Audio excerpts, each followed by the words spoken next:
하나님의 은혜와 사랑과 평강이 오늘 하루도 충만하기를 주의 이름으로 축복합니다.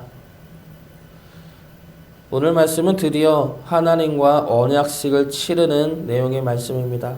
언약의 피로 언약식을 체결함으로 이스라엘은 하나님의 백성이 되고 하나님은 이스라엘의 하나님이 됩니다. 여기서 잠깐 출애굽기 19장부터 오늘까지 일어나는 사건을 정리해 보겠습니다. 출애굽기 19장에서 시내산에 도착한 이스라엘 백성들은 하나님과 언약을 맺기로 합니다.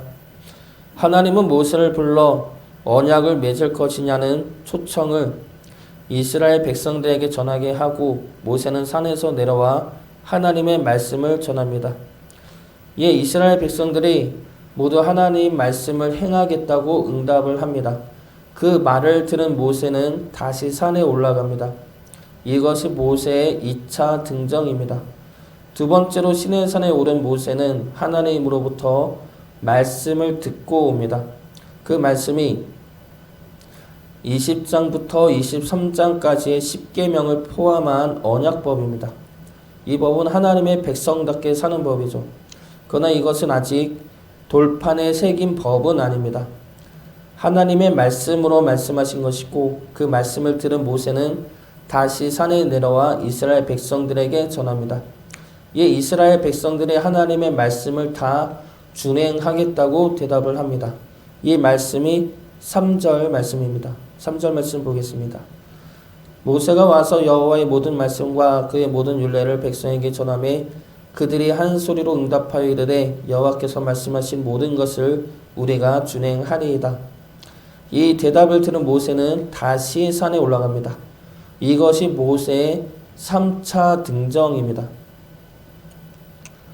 다시 오늘 본문으로 돌아와 오늘 말씀은 하나님과 이스라엘 백성들의 언약식을 체결하는 말씀이죠. 오늘 말씀을 보면은 장소에 따라서 다른 사건들이 일어납니다. 그리고 각 사건을 통해 믿는 이들이 어떻게 성장해 나가야 하는지를 보여주고 있습니다. 하나님과의 관계 속에서 어떻게 하나님이 이끄시는지를 보여주는 사건들이라 할 수가 있습니다.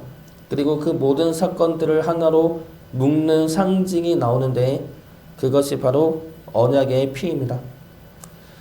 이스라엘 백성들은 하나님과 언약 의식을 치릅니다. 그리고 피를 뿌림으로 그 피를 언약의 피라 부르며 언약 의식을 체결합니다.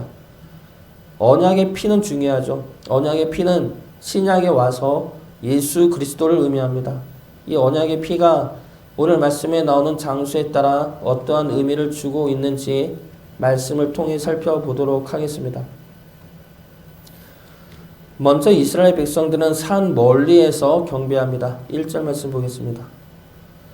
또 모세에게 이르시되 너는 아론과 나답과 아비후와 이스라엘 장로 70명과 함께 여호와께로 올라와 멀리서 경배하고 산 멀리서 경배합니다. 그러면서 하나님의 모든 말씀과 율례를 백성에게 전하게 하죠.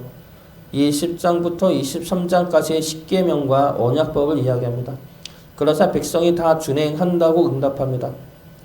이것은 구원받은 이스라엘 백성들을 향한 하나님의 초청이죠. 이들은 산 멀리서 하나님을 경배하지만 구원받은 이스라엘 백성들입니다. 하나님에 의해 애굽에서 구원받은 자들이죠. 유월절 어린 양의 피로 구원받은 자들입니다. 여기서 언약의 피는 구원을 의미하죠.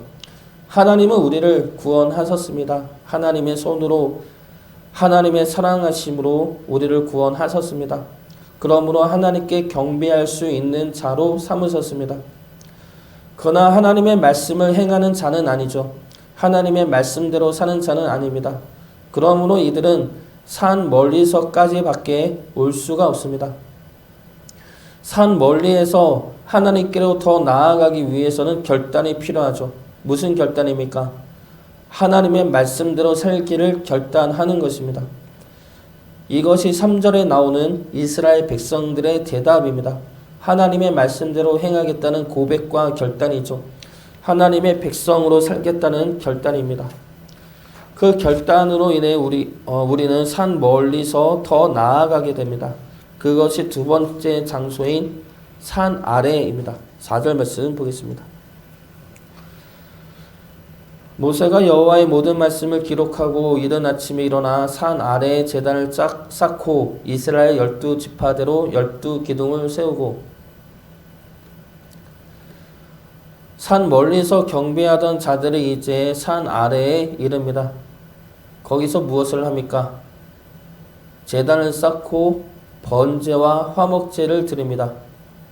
예배를 드리는 것이죠. 번제와 화목제는 전에도 이야기했듯이 하나님께 예배 드리는 자의 모습이죠. 모든 것을 불태움으로 하나님께 드리는 것이 번제이며 그러므로 하나 되어 화목을 이루는 것이 화목제입니다. 그러나 번제와 화목제는 제물이 필요합니다. 그 제물이 왜 필요합니까? 우리는 하나님 앞에 나갈 수 있는 자가 아니기 때문이죠. 하나님 앞에 설 수 없는 죄인이기 때문입니다. 그래서 제물이 필요하죠. 우리 대신 우리 죄값을 감당할 제물이 있어야 우리는 하나님께 나갈 수 있는 자이고 예배를 드릴 수 있는 자입니다. 그 제물이 예수님이고 그 제물이 언약의 피이죠. 그러므로 산 아래에서 언약의 피가 상징하는 것은 정결함입니다. 우리를 정결케 하심으로 우리가 드디어 하나님의 백성된 자로 세워지는 것입니다. 이들이 제단을 쌓으면서 무엇을 합니까? 언약서를 읽고 제사를 지내며 언약 의식을 치릅니다. 그러므로 하나님의 백성됨을 체결하는 것이죠. 우리는 하나님의 백성이 되고 하나님은 우리의 하나님이 되는 것입니다.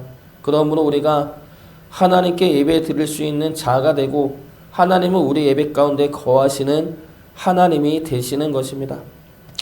그럴 수 있는 것은 우리 죄를 씻겨주시는 주님의 십자가 피로 인함이죠. 산 아래에서 예배를 드렸다면 이제는 하나님의 발 아래로 장소가 바뀝니다.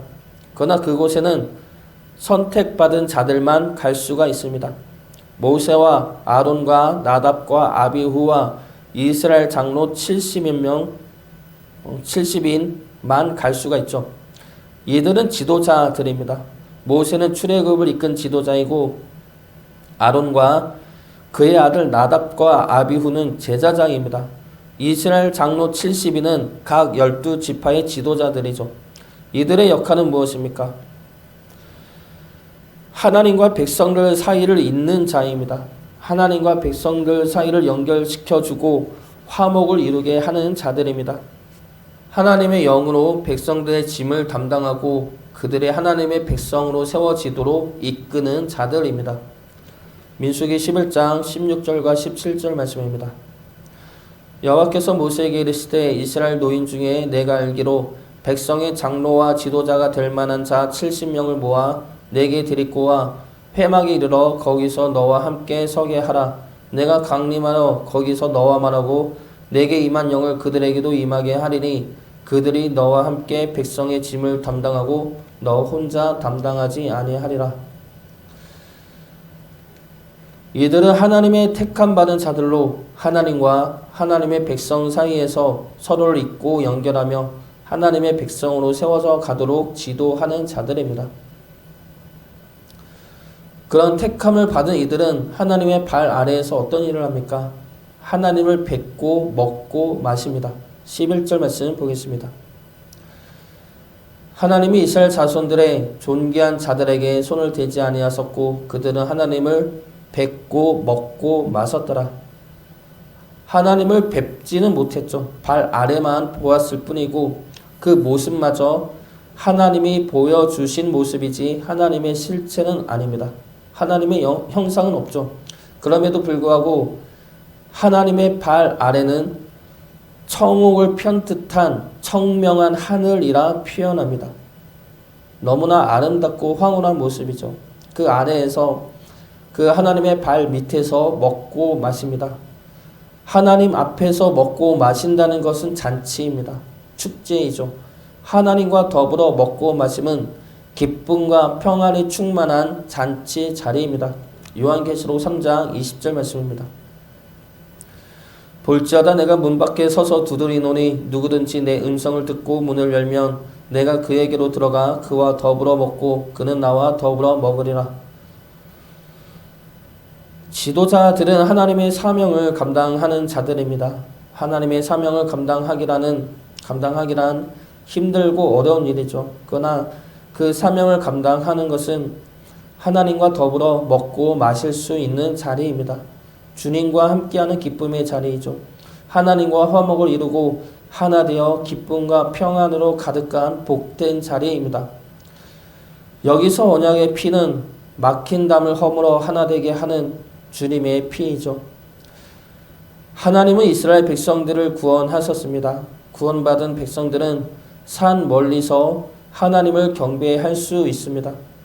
거기서 하나님의 말씀을 들어야 하죠. 하나님의 말씀을 듣고 행하기로 결단해야 합니다. 그러면 산 아래에서 하나님께 예배 드릴 수가 있습니다. 예배를 드림으로 하나님의 백성으로 세워서 가는 것이죠. 하나님의 백성으로 세워진 우리들은 이제 하나님의 사명을 감당해야 할 것입니다. 그 길이 비록 세상에서는 힘들고 어려운 길이지만 그 길을 통해 우리는 주님과 더불어 먹고 마실 수 있는 잔치 자리에 초대될 것입니다. 세상이 줄 수 없는 기쁨과 평강이 우리 안에 충만해질 것입니다. 하나님의 사명을 감당할 때 하나님으로부터 주어지는 위로와 기쁨의 자리가 우리 앞에 준비되어 있을 것입니다. 우리 모두 그 기쁨의 잔치를 즐기며 살아가는 주의 자녀 되시기를 주의 이름으로 축복합니다.